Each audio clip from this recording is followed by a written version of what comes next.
Hello everybody! So last time I watched the Frenzied Flame video and didn't understand much, but some peeps in the comments tried to explain things. So now we are back with Elden Ring's lore explains. So maybe I'll understand some stuff, although I've played this game for 105 hours. So let's get into it. Our story doesn't begin in the lands between. No. It begins in the cosmos, far away, with an outer god called the Greater Will. Greater Will. There are a lot of outer gods mentioned in Elden Ring. Yeah. You can think of these kind of like the Great Ones of Bloodborne. Ew, who's that? They're distant beings.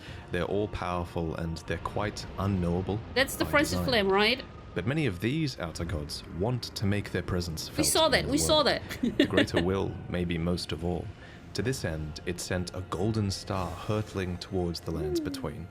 The Elden Star's incantation tells us that this golden star was bearing a beast, an Elden beast. Wait, that's Elden the thing that we Remembrance defeated, calls it right? A vassal beast of the Greater Will. If you didn't know, a vassal is someone who holds land on behalf of their overlord. Obviously, this is fitting in this case, because the Elden Beast occupied the lands between on behalf of the Greater Will, and was a living incarnation of the concept of order. As such, this beast would later become the Elden Ring. Oh. The Elden Ring itself is made up of runes of power, some great, some small, that together represent a sort of logic for the world to follow. Thus, the Elden Ring represents order. The true nature of this order is a subject of constant debate and research undergone by fundamentalists. But two of the key fundamentals are the laws of causality and regression. You can think of the law of causality as cause and effect, where actions have consequences, and those consequences are new causes that branch out into Okay, makes infinity. sense. That makes These sense. are the relationships between things. Then there's the law of regression that states that all things eternally yearn to converge and return to their roots. Fittingly, then, the Elden Ring is housed within the Erd Tree, which towers over the lands between. But it's very important to stress that life in the lands between did not begin with the Erd Tree, the Elden Ring, or the Elden Beast. No, the lands between were occupied well before the Greater Will came. There were So what are the lands in between again? Is that where like dead and living live? Like I don't understand it. What are the lands in between? other beings here. There were other factions here. Oh. There were other gods here. And there was even another great tree here before the Erd Tree. Oh, And this that's is the where one a underground. huge twist regarding the Erd Tree comes in. So there are incantations in the game called aspects of the Crucible. According to their descriptions, these are manifestations of the Erd Tree's primal vital energies. And I quote, "They are an aspect of the primordial crucible where all life was once blended together." But how could all life be blended together in the Erd Tree if the Erd Tree appeared after life existed? Well, Is this like what was here first, the egg or the chicken? can only be one answer, right? That the Erd Tree is a parasite, and it took over a tree that existed here before. This ancient tree was called the Great Tree. So the Great Tree was almost certainly the location of this primordial crucible, and it must have been a very powerful primordial force for the Greater Will to have commandeered. It might even be the reason the lands between is important to the Greater Will in the first place. It also explains So it's been like 3 minutes and I don't understand anything. Yes, I've played it for 105 hours, but why spells and enemies related to the Great Tree's crucible would eventually be looked down upon. For example, the knot talisman is fashioned from a knotted vestige of the crucible, and it was considered a signifier of the divine in ancient times, but is now increasingly disdained as an impurity as civilization has advanced. Enemies related to the crucible are the Omen, the Misbegotten, and the Crucible Knights, and all three of them would be shunned, wait, have I enslaved, or defeated imprisoned. Crucible Knights? Those who speak for the Erd Tree don't want you to know its roots, so to speak. According to the spell, protection of the Erd Tree, in the beginning everything was in opposition to the Erd Tree, but through countless victories in war, it became the embodiment of order. In Marika's own words, the Erd Tree governs all. The choice is thine. Become one with the order, or divest Order. thyself of it. to wallow at the fringes, a powerless upstart. But the greater will needed more than a big tree. It needed loyal agents in the lands between. Okay. To this end, it has the two fingers, who are its envoys. The two fingers heirloom has a weird picture of them, but it reads, of course, fingers cannot speak, yet these are eloquent. Persistently they wriggle, spelling out mysteries in the air. Thus did we gain the words of our faith. Wait, that doesn't make any These sense. words are interpreted by the Exactly. finger readers. These are the undying old crones that you would have found throughout the lands between. They pass down the wisdom of the two fingers, or at least they used to. Your fingers, please, your fingers. I can read them. Most of them appear to have lost their purpose, and they're desperate to read your fingers and tell you annoying riddles, since their two fingers are likely dead. And yes, of course, there are multiple sets of two fingers. You would have found their corpses on the tops of the divine towers. Atop these towers, you loot the fingers in order to activate the true power of a great rune. Specifically, though, you are giving benediction back to your great rune. You're taking a blessing back from the two dead fingers, essentially. This is just one of many blessings that the two fingers can bestow, and my point is kind of that the two fingers clearly have more than just influence. They have real power on some level. And they're the Greater hairy. Will needs these powerful envoys and agents because, while it's obviously incredibly powerful, it does seem limited by a few things. First is space. The Greater Will didn't come to the lands between itself. It sent an elden beast to do its bidding instead. Yeah, it looks Second weird. is time. There is a moment later in the game where your pair of two fingers goes still because they're forced to commune with the Greater Will for guidance. When they are finished, the fingers will again offer their guidance. But thousands, if not tens of thousands, of moons must first pass. No matter for me. But you, how will you ever manage the wait? Yeah, I So the won't. Greater Will needs a physical manifestation of order. It needs envoys to convey its will, but what it also needs is a god. Introducing Marika the Eternal. Oh. I have this utterly God. enormous mind map of Elden Ring's lore. Oh my god. Wait, what? See, this is why I don't understand anything. And there's a reason she's at the center. She's essentially the equivalent of Gwyn from Dark Souls, except unlike Gwyn, Marika didn't just crawl out of the dark and find power. To an extent, it seems like she earned it. We don't know much about her origins, except that she is of the Numen race, which is actually an origin that you can choose in the character selection screen.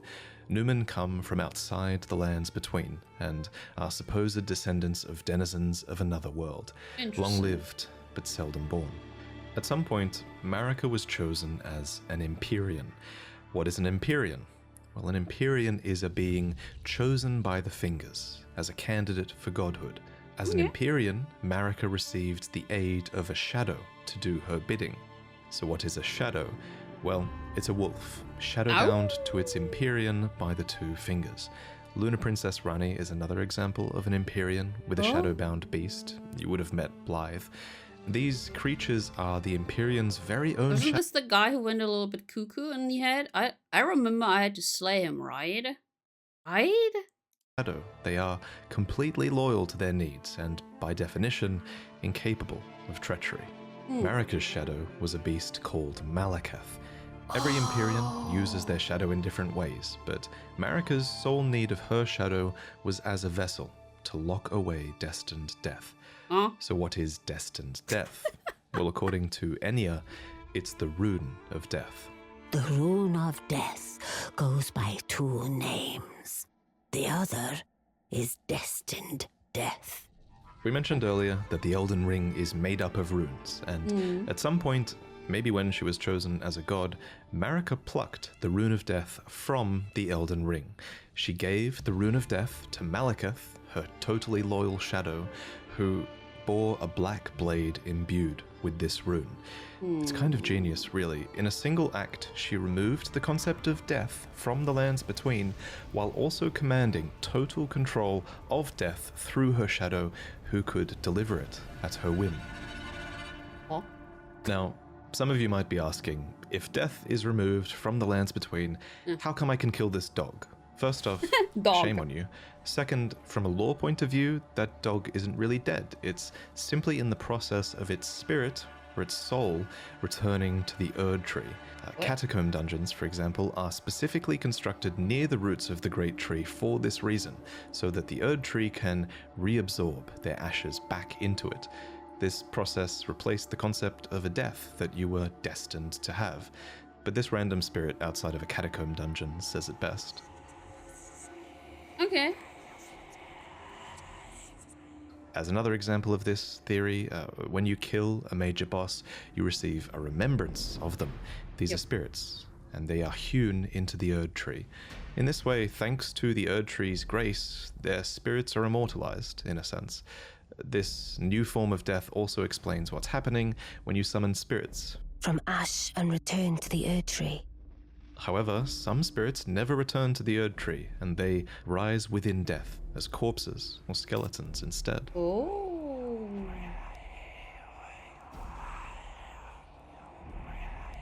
So this was the new order, and it's important to stress that it was in this moment, when the rune of death was removed, when destined death was taken, this is when order became the golden order. But yeah, Forbidden I'm sitting here like, but in the end, I still don't understand. shadow plucked from the golden order upon its creation. Specifically, this was Marika's golden order. So not only did she become a god and a vessel for the Elden Ring, she became renowned as Marika the Eternal for her removal of destined death. It was a huge part of her character and her reign as well. However, Marika had more than just death to conquer. She had wars to fight, as the world was occupied by many forces that could threaten her golden order. There was war with the Stormlord, who likely ruled over Stormvale. Oh, that's the first There was a castle, war with right? the Giants, who were masters of a flame that could burn the Erd Tree. There was war with the ancient dragons, who incidentally had stones that could twist time and thus slay a god. And finally, there was war brewing with the Carrion royalty, who had previously obeyed laws which contravened the Golden Order. Thus, sort of similar to how the Greater Will needed an Empyrean to enforce its will, Marika herself needed someone to wage war. So, there was to be a husband, a consort, an Elden Lord. The man chosen was Horalu, a ferocious warrior who became known as the Lord of the Battlefield. His crown was warranted with strength, and while it was for this Wait, was that the Tekken boss? strength that Marika married him, he was also required to take a vow to conduct himself as a lord. To suppress the ceaseless lust for battle that raged within, Horalu took the beast regent Sarosh upon his back. You'll notice this is another example of a beast being given for the purpose of serving order. Thus, in this moment, he went from being Horalu, warrior, to Godfrey, the first Elden Lord, consort to Queen Marika, and a certified demigod.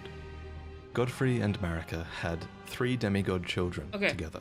There was Godwyn the Golden, who you saw being killed in the opening trailer, and there were also the reviled Omen twins, Morgoth, who guards the Erd Tree, and Mohg, who became Lord of Blood.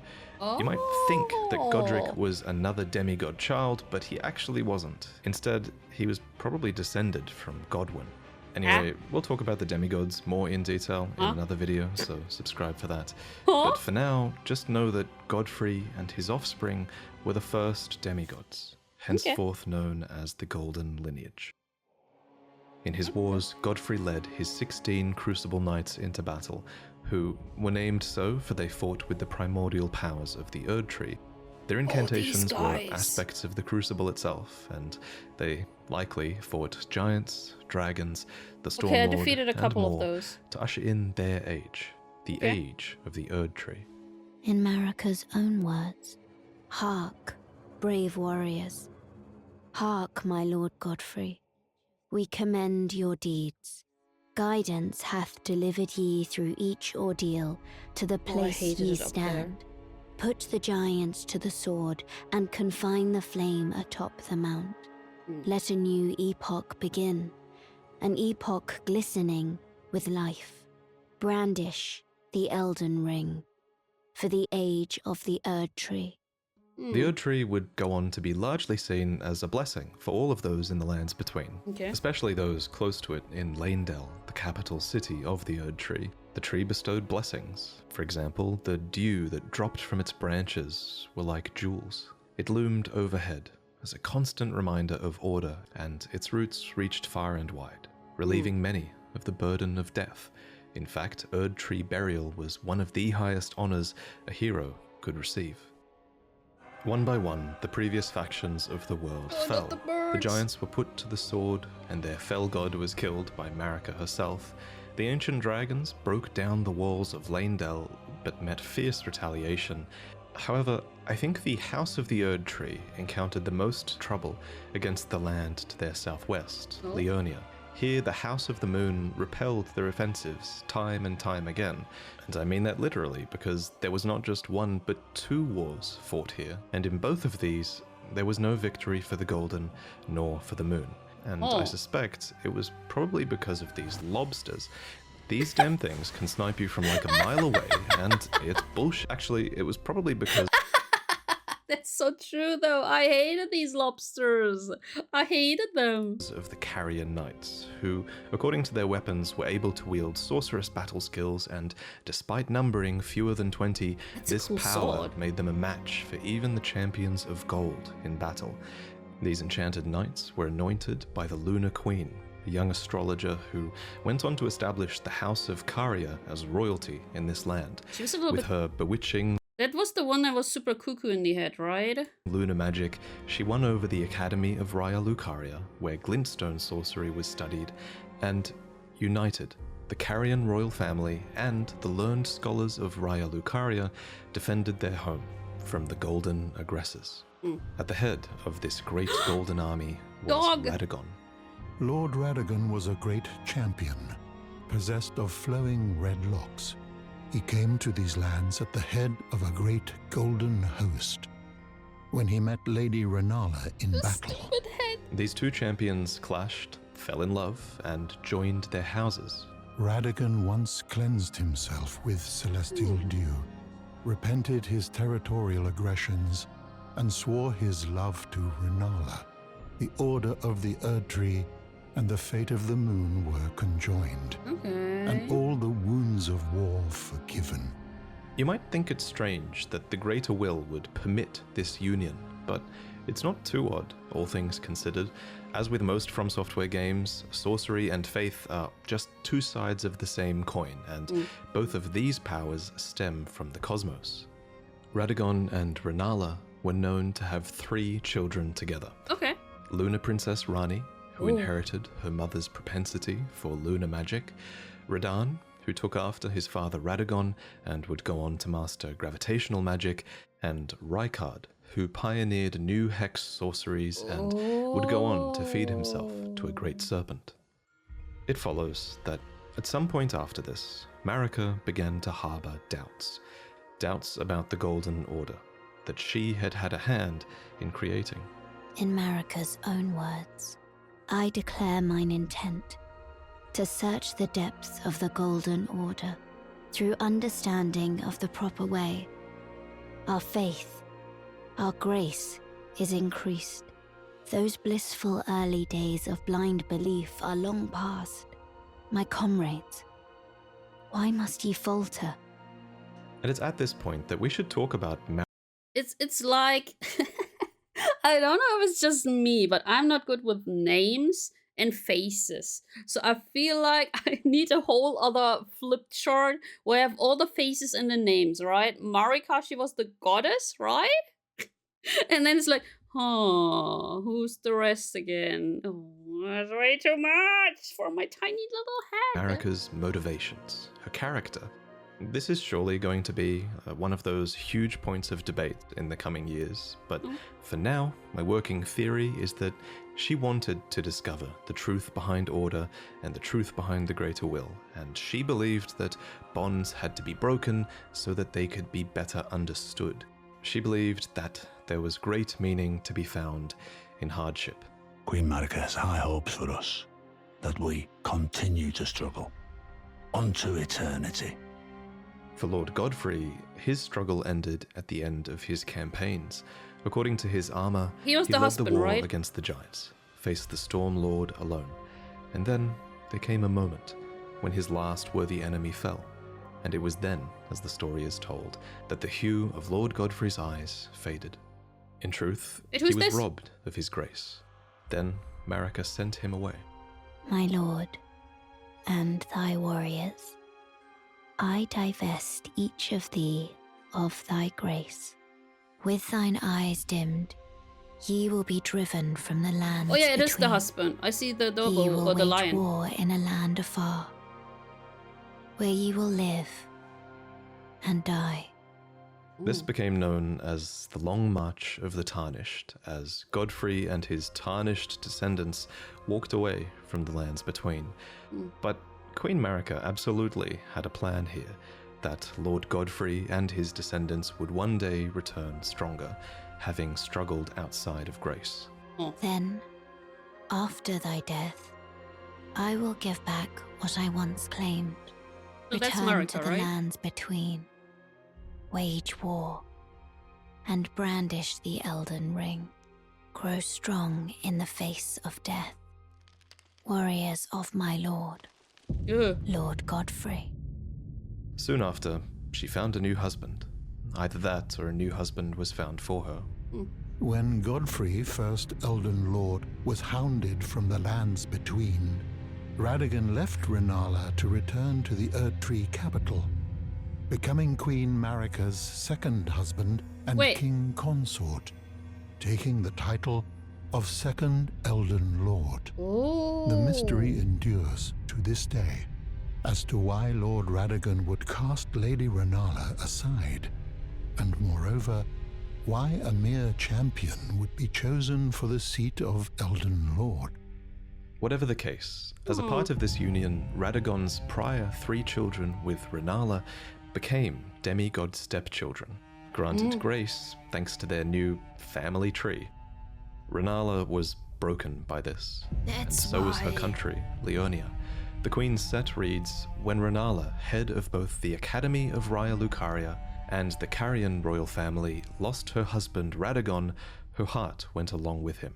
And then those at the Academy realized that Rennala was no champion after all. Oh. In the wake of Radagon's Wait. I thought like he died. Now and as in, see, I need faces. I need names. Oh god. betrayal and Rennala's poor judgment, Leonia struggled with civil war, with the Academy of Raya Lucaria on one side and the Carian royals on the other. And it's here, during the age of the Erdtree, that Luna Princess Rani, daughter of Rennala and Radagon, stole a fragment of the Rune of Death. It happened during the golden age of the Erdtree, long before the shattering of the Elden Ring. Someone stole a fragment of the Rune of Death from Malekith, the Black Blade. As mentioned previously, Malekith was Marika's shadow, and he had sealed destined death in a black blade. Then a fragment, only a fragment, of this Rune of Death was stolen. And once this happened, Malekith went a step further in protecting destined death. He bound the blade within his own flesh, such that none might rob death ever again. It was too late, however. This fragment of the Rune of Death was used immediately, that night, to kill a demigod, Marika's own son, Godwyn the Golden. That was the first recorded death of a demigod in all history, and it became the catalyst. Soon, the Elden Ring was smashed, and thus sprang forth the war known as the Shattering. Wait. Now, there is a lot of really credible evidence that Marika was behind this plot to have a fragment of the Rune of Death stolen. What? There's also a ton of evidence that Marika is behind the entirety of your tarnished quest, but we'll talk about that in another video. For now, all you really need to know, in terms of the timeline at least, is this.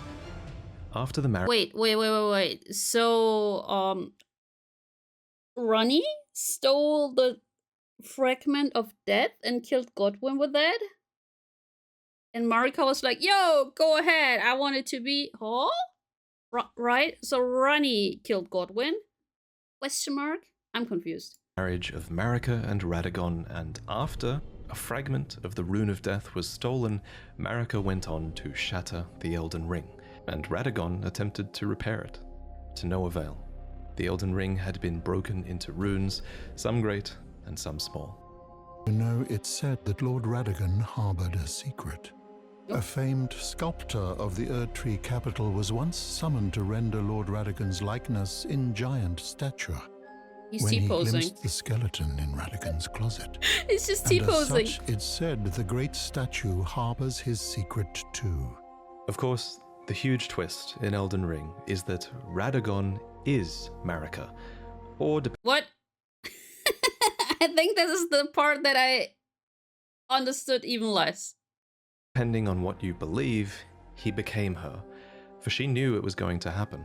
In Marika's own words, O Radagon, leal hound of the Golden Order, thou art yet to become me.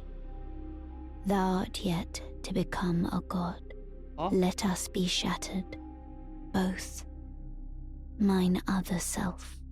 You can tell when From Software is keeping something a little bit open-ended, and of everything in Elden Ring's lore, this will also go on to be one of the biggest unknowns as we move forward. For example, the wording, thou art yet to become me, reinforces that Marika and Radagon were two separate entities before the shattering. Yeah. However, in contrast, there is also evidence that Radagon was always part of Marika. Huh? For example, Enya says that The demigods are each and all the direct offspring of Queen Marika. but how can this be if Radagon married Renala and Yeah. had those demigod children? The only way that makes sense is if Radagon was always Marika and he just went over there to seduce Renala long ago. What? I'll present more concrete theories in the future, but on this matter, the most important thing is, What? do you think? While you can figure out a ton of Elden Ring's story, I not don't all know. of it is open to interpretation, certain things are, and this is one of them. And your interpretation is a big part of what makes this story special. What? So Radagon was maybe always Marika? And was like, oh, I'm gonna seduce you. I'm like Zeus. But now, instead of a woman, I'm a man. And I'm gonna have some more children. Because I'm a god, you know? Like that? Also, wait, how old is this video? 2 years. It's from 2 years ago. So maybe we already got answers. I haven't played the DLC yet. Who knows? Who knows? At any rate, the union of Radagon and Marika seems to be a union of two fundamental opposing laws of the Golden Order. We mentioned these laws earlier, actually. There's the law of causality, and Marika is an agent of cause and effect. And there's the law of regression, as Radagon is a character who aspires to be complete and regress together. So I have a theory that forcing these two beings that represent these concepts together would have corrected Marika's deviance. But even so, she was imprisoned in the Erdtree for the crime of the Shattering. Marika's trespass demanded a heavy sentence. But even in shackles, she remains a god and the vision's vessel. I was about to say, she's still a god, right? The conjoined Radagon and Marika even had two demigod children of their own, Mikola and Millennia. These two children were born afflicted. Mikola was cursed with eternal childhood, and Millennia harbored a horrific rot within. Even so, these two children were both chosen as Empyreans. They were... Wait, but so this was self-cessed, right?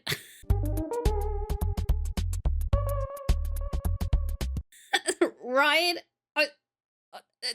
immensely sacred beings and eligible to inherit godhood from the Greater Will. Perhaps the Greater Will was just desperate to find a worthy successor, and indeed in the Shattering War to come, many would try to claim the shards of the Elden Ring, and they would try to take the throne, including, of course, the Tarnished, who returned from their long march at long last, which we'll talk about in the next main lore video. I figured this is the right place to end this video because the information here is going to be overwhelming. I bet it probably was too overwhelming, you know? A little bit. It took me ages to commit these names and the relationships they had with other characters See, that is the thing. See, he also says it took him years for the names, right? They're all sounding the same. to memory, so I hope you guys are doing all right. one thing that helped me a lot was that we designed an enormous mind map with pretty much all of Elden Ring's lore, all of its item descriptions, all of its dialogues, all of the relationships between characters that we can think of. We added all of this together, and it helped a ton in learning about the story and visualizing it all. And one day I will make this asset available to you all, because I think after doing it, I think this is the quintessential way to piece together the story, and I think giving you guys this asset eventually will make that accessible for people. So I'm really excited about that. I want to thank Absa and Zard for accepting the paid task of helping me put all the raw data into this mind map so that I could better understand everything. I want to thank Paragod for fulfilling all of my footage requests and creating so many cinematic scenes for this video and for you all to enjoy. And I last of all want to thank John Devlin for the incredible thumbnail. And of course, thank you for watching. There are some really exciting things ahead, and I actually believe this might be the best story that From Software have ever put together. I just think not only are there so many amazing item descriptions, but so many of them are impactful. There are so many moments where you piece together the story and have like a eureka moment, and I'm enjoying it so much. But now I'm gonna go and play the game a little bit, because I've been editing this video for too long. So, I should too. See you next time. Anyways, holy hell. I understand it a little bit better. Still not to the best, but hey, that was a really, really good video. Hell yeah. Anyways, I will see you around, guys. Bye bye.